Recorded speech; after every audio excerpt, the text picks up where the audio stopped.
কালোজাম মিষ্টি বানানোর রেসিপি আজকে নিয়ে আসলাম। 1 টেবিল চামচ সয়াবিন তেল দিয়ে আটাগুলো ভেজে নিব। 1 কাপ আটা এখানে ঠান্ডা হতে দিলাম, ভাজা হয়ে গেছে। তারপর আধা কাপ দুধে ফুড কালার দিয়ে মিক্স করে নিব।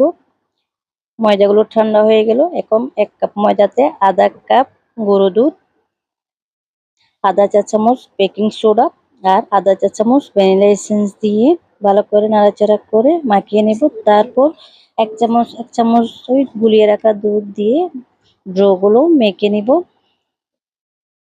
ভালো করে মতে নিতে হবে। আমার মাখা শেষ। এবার 10 মিনিটের জন্য রেস্টে রেখে দিব। রেস্টে রাখলে কি হবে, ডোটা সফট হবে। 10 মিনিট পর আবারও হাজির হয়ে গেলাম। এবার হাতে তেল মাখিয়ে সবগুলো লিচি কেটে নিব। সবগুলো লিচি কাটা শেষ। এবার একটা একটা করে কালো জামের শেপ করে মিষ্টি বানিয়ে নিব।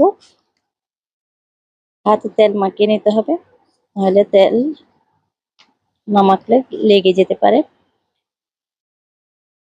এরকম করে সবগুলো বানিয়ে নিব। বানিয়ে নেওয়া হয়ে গেছে। এবার একটা কড়াইতে তেল গরম দিয়ে দিলাম। অল্প আঁচে রান্না করতে হবে, অর্থাৎ ভেজে নিতে হবে। উল্টে পাল্টিয়ে ভালো করে ব্রাউন করে ভেজে নিতে হবে। ভাজা হয়ে গেছে, আমি তুলে নিব একটা প্লেটে, এক সাইডে রাখবো। এবার চিনির সিরাপ বানাবো। আবার একটা কড়াইতে 1 কাপ চিনি আর 1.5 কাপ পরিমাণ পানি দিয়ে জাস্ট চিনিটা গলিয়ে নিব।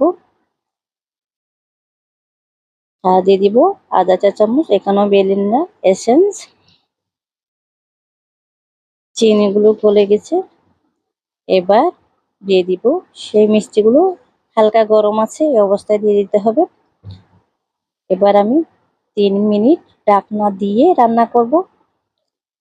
ঢাকনা তুলে আবারও 3 মিনিট রান্না করে নিব।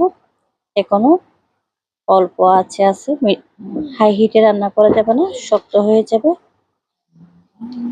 3 মিনিট রান্না শেষ। এবার 1 ঘন্টার জন্য রেখে দেব। হয়ে গেল। আজ এই পর্যন্ত। আসসালামু আলাইকুম।